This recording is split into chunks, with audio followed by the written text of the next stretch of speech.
Since 1950, tornadoes that get categorized as EF5 have only made up a 0.1% of all tornadoes in recorded history. If I were to tell you guys this place got hit by an F5, you guys probably wouldn't believe me, as this place is littered with mountains and trees all around it. What if I were to tell you in 1968, this place would experience one of its craziest moments in its entire lifetime? This is the Wheelersburg, Ohio F5. Wheelersburg, a small rural town located along the Ohio River in southern Ohio. Home to the Wheelersburg Pirates.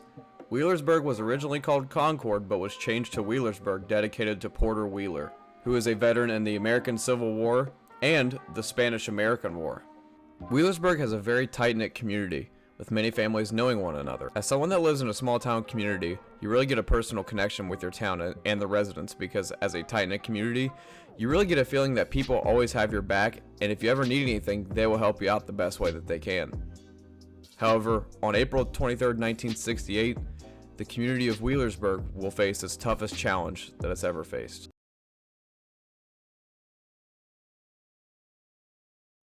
April 23, 1968 started out like any other nice spring day. Sunny with little to no clouds in the sky, as what some of the survivors recall from that day. Mark Harris was one of those survivors.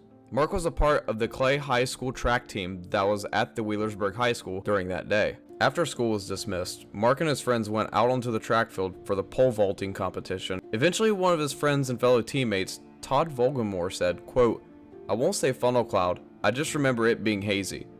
Dark coming up the river." Then just soon after, everyone heads for cover from the storm. But as calmness sets in, they come out and find that the Wheelersburg football field was damaged significantly. Power poles were snapped and onto the cars, while the lights from the field were snapped as well. The friend group said that they felt, quote, dumbfounded after seeing the damage around the area. They eventually drove into downtown Wheelersburg and seeing damage home after damage home. Todd recalls this moment from when they got down into the heart of the path, quote, "There was a guy pulled in with his pickup truck. He had his, I'm assuming, daughter. She just seemed lifeless, and he carried her out of the car into the funeral home," which during the time the local funeral home served as the local hospital. Needless to say, many lives were impacted by this violent tornado. Homes were swept off their foundations, trees debarked, and cars tossed hundreds of yards from where they once were. So now the question you may ask yourself, did anyone see this tornado? Well, when Mark was describing his story, he mentioned that when he was riding out the storm in his car, quote, "To this day, I believe I saw it part the Ohio River and dig mud out of the bottom." Which, this story seems very believable considering the Wheelersburg football field is on top of a hill with a clear view looking to the south and southeast. While listening to this interview with Mark and his friends, it was just crazy to picture all at once what was going on. Watching a tornado cross the Ohio River and going into your own town would be one of the craziest things anyone could ever witness. But I had so many questions about this storm. So let's take a dive and revisit this day from the forecast and environmental point of view. By using this tornado history website called Tornado Archive, we are able to go back to 1950 and view past tornadoes, as well as the weather data from each event, which is crucial to identify how and why these setups happened in the past. First, I'd like to mention that the NWS track of the tornado is off by roughly 4 or 5 miles to the south. The tornado went through the northern side of Wheelersburg and went to the east-northeast, and not to the south of the town. I don't know why they had an error, but hey, it is what it is. So let's first look at the 500 millibar pattern. First, we can already tell we have a nice neutral to negatively tilted trough in the Midwest with another cutoff low in the southwestern US. We can see that during the time the Wheelersburg tornado was ongoing, we had an excess of 75 to 85 knots. So plenty of upper level support going on at the time. Going down a layer in the atmosphere, we can look at the 850 millibar or the low level jet. It does appear the strongest part of the jet was lagging behind to the west, closer to the system, which does happen on occasion. However, the low-level jet was still good enough with 40 to 50 knots. Now here's the kicker. Taking a look at the hodograph plots, we can really see why this environment was conducive for a violent tornado. Notice how long and curved these hodographs are, especially at the bottom part, highlighted in the white and green, which indicates the 0 to 3 kilometer region. When you have hodos that are this enlarged and curved, this shows the change in wind speed and direction and height, in which supercells thrive off of. Here's a sounding from Wheelersburg at 20Z just before the tornado touched down. Notice we have 224 0 to 1 km SRH followed by 442 0 to 3 km SRH, which these values are very supportive of strong to violent tornadoes.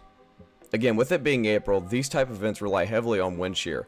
As you can see, the ML CAPE, or the instability in the atmosphere, is at 1414 joules per kilogram, which is plenty given the upper level dynamics and the wind shear present. Also with this sounding data, we can plug it into a simulation software called CM1. This software can simulate a storm based off an environmental sounding. So I decided to take this data you see here and plug it into CM1. Now fair warning, this is not what the Wheelersburg supercell would have fully looked like. However, it gets a pretty close estimation to what it would have looked like on a modern day radar. So here's the final results.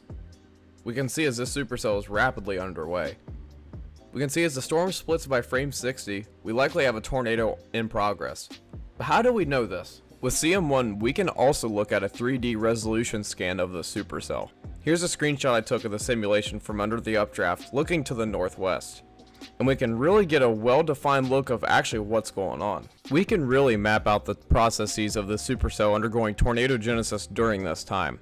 Here we can see the large mesocyclone followed by the wall cloud and the RFD or the rear flank downdraft that is wrapping around where the circulation is. To give some more context, I'll also use some instances of mine as well from out in the field to give a really better idea of what's actually going on. Here's a picture I took from May 2nd of this year from the supercell near Loyal, Oklahoma that eventually produced a tornado. Comparing these two images side by side, we can really see the same horseshoe shape that the RFD or the rear flank downdraft is carving out from the mesocyclone.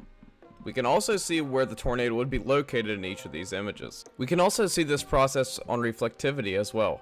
Here's some of the plots I pointed out previously, but now on reflectivity.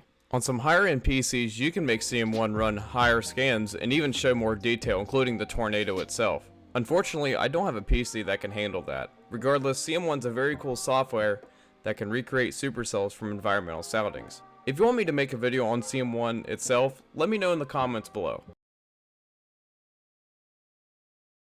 Doing this documentary, there really wasn't a whole lot of stories from this tornado. So trying to cover this tornado in certain aspects was still a very, very hard challenge.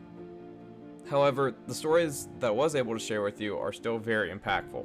I highly suggest you to watch the rest of the interviews with Mark and Todd, as well as the damage video that I'm currently using for the background. You can watch those videos in the description below. Today, you can go visit the historic town of Wheelersburg and also view the memorial located at the community park. The memorial is dedicated to those that lost their life in the tornado, as well as the time when the tornado hit the town, with a quote that reads, "Lest we forget." Those three words will forever be etched in the minds of those who visit the memorial as a way to never forget those who lost their homes, businesses, and their lives. And also a way to always remember that even in the hills of the Ohio Valley, a violent tornado can always come knocking on your door.